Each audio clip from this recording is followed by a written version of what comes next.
अध्यात्म विज्ञान कोई धर्म या संप्रदाय नहीं है, ये स्पिरिचुअल साइंस है जो कुदरत के कानून पर आधारित है। ये विज्ञान पूरे ब्रह्मांड के सभी रहस्यों को उजागर करता है और जीवन के सभी पहलुओं को समझने के लिए एक नई दृष्टि देता है।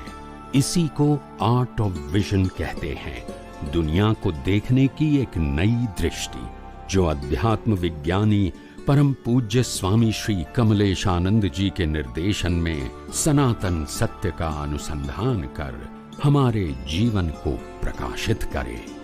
जय सच्चिदानंद। પછી બીજો એક આપ જે કહો છો કે જ્યારે કેવળ જ્ઞાન થવાનું હોય, છેલ્લો અવતાર હોય ત્યારે માતાના ગર્ભમાંથી જ સ્પષ્ટ વેદન હોય અને મેચ્યોરિટી ડેટે કેવળ જ્ઞાન પામી શકે જી। તો આ જે વાત છે એ તમારી મૌલિક શોધ છે કે તીર્થંકરોએ આ પ્રરૂપિત કરેલું છે? એટલે આ મિનિમમ ને મેક્સિમમ ની વાત કરો છો? ના ના, છેલ્લા ભાવની વાત જે છે। ઓ, આ મારી શોધખોળ છે। હા, કે કોઈ શાસ્ત્રમાં કે ક્યાંય નથી જાણવામાં આવ્યું? શાસ્ત્રમાં સીધો આવી રીતે ઉલ્લેખ નથી કર્યો, પણ તમે સિદ્ધાંતને મેળવશો તો તમને ટેલી થઈ જશે। Right right. દાખલો આપું એટલે તમને કે દાખલા તરીકે કોઈ પણ વ્યક્તિ નેક્સ્ટ બર્થમાં એને કેવળ જ્ઞાન થવાનું છે, રાઈટ, બરાબર છે? એટલે આ બર્થમાં બીજ નાખ્યું હોય તો જ નેક્સ્ટ બર્થમાં થાય ને, બરાબર? અને નેક્સ્ટ બર્થમાં ક્યારે કેવળ જ્ઞાન થવાનું છે, સમય, સ્થળ અને સંજોગો આ ત્રણ નક્કી હોય, કારણ કે રિઝલ્ટ છે, બરાબર? હવે જો લાસ્ટ બર્થ નક્કી થાય તો પછી એ બર્થમાં પુરુષાર્થ હોય ને? ના હોય। જો પુરુષાર્થ હોય તો પ્રમાદ થઈ જાય, તો લાસ્ટ બર્થ ના કહેવાય, બરાબર? માટે છેલ્લા બર્થમાં માતાના ગર્ભમાંથી સ્પષ્ટ વેદન હોય, પુરુષાર્થ કરનારો પ્રતિષ્ઠિત આત્મા હોય નહીં, અને મન વચન કાયા જન્મથી નિર્વાણ સુધી ઉદય કર્મને આધીન હોય, અને જેવા કર્મ ખલાસ થઈ જાય એ આત્મા મોક્ષે જાય।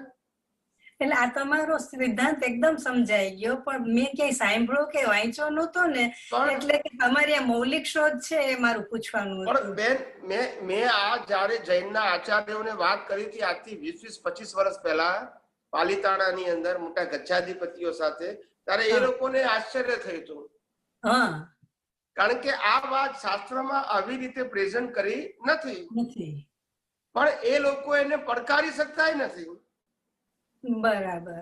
કારણ કે પ્રિન્સિપલ છે ને। એટલે કેટલાક લોકોએ એવો પ્રયત્ન કર્યો કે મહાવીરને છેલ્લા સમય સુધી પુરુષાર્થ હતો એવું કીધું છે શાસ્ત્રમાં। એટલે આજના શાસ્ત્ર જ્ઞાનીઓ કે છે પણ ખરા, પણ જો પુરુષાર્થ હોય તો પછી એને ડિસાઇડેડ કેવળ જ્ઞાન કેવી રીતે હોય? પુરુષાર્થ હોય તો પાછો બીજો ભાવ થાય જ। એટલે કોન્સેપ્ટ પ્રિન્સિપલ જે છે ને એ ફિટ જ થતો નથી। બરાબર બરાબર બરાબર। એટલે પછી તો એવું છે કે જો મારું કામ કેવું છે કે આ જગતનું સનાતન સત્ય કેવું, આ મારું સત્ય નથી, બરાબર બરાબર? આ જગતનું સનાતન સત્ય જે મારા દર્શનમાં ખુલ્લું થયું છે એ હું એઝ ઇટ ઇઝ કહું છું, બરાબર છે?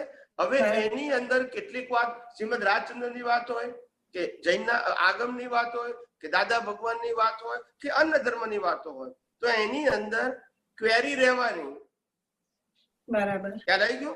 પણ આપણું મિશન શું છે? સનાતન સત્યને પ્રેઝન્ટ કરવું। આટલું મોટું સત્ય જાણ્યું જ નહોતું સ્વામીજી, જાણ્યું જ નહોતું, એટલે બહુ હો થાય છે। એટલે તમે સિદ્ધાંતિ જોશો ને તો કોઈ જગ્યાએ તમને કોન્ટ્રાડિક્ટ નહીં લાગે, બરાબર બરાબર બરાબર છે। એટલા પછી તમે શ્રદ્ધામાં જશો તો એમ લાગે કે શાસ્ત્રમાં આવું લખ્યું છે તમે આવું કહો છો, તો એ ડિફરન્સ તો રહેવાનો જ। ના ના ના, બરાબર બરાબર છે। એટલે તો અમે કીધું કે આ મહાવીરના નિર્વાણ પછી છેલ્લા 2500-2600 વર્ષની અંદર આ વિજ્ઞાન રૂપે આટલું સરળ ભાષામાં બહાર પડ્યું નથી।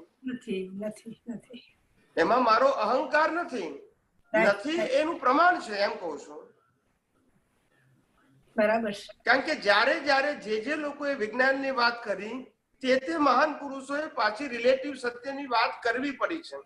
અને માટે પેલું વિજ્ઞાન સ્વરૂપે પછી ખુલ્લું થયું નહીં. એમની પાસે વિજ્ઞાન હતું, પણ એમને જ્યારે લોકોને વિજ્ઞાન સમજવા માટેની ક્ષમતા લોકોની નથી, ત્યારે એમને પછી જે રિલેટિવ સત્યની વાત કરી, એટલે મૂળ વિજ્ઞાન સ્વરૂપે ખુલ્લું ના થયું. હવે હું રિલેટિવ સત્યની વાત જ કરતો નથી અને કરવા માંગતોય નથી, એટલે આ વિજ્ઞાન જીવતું રહ્યું. બરાબર છે.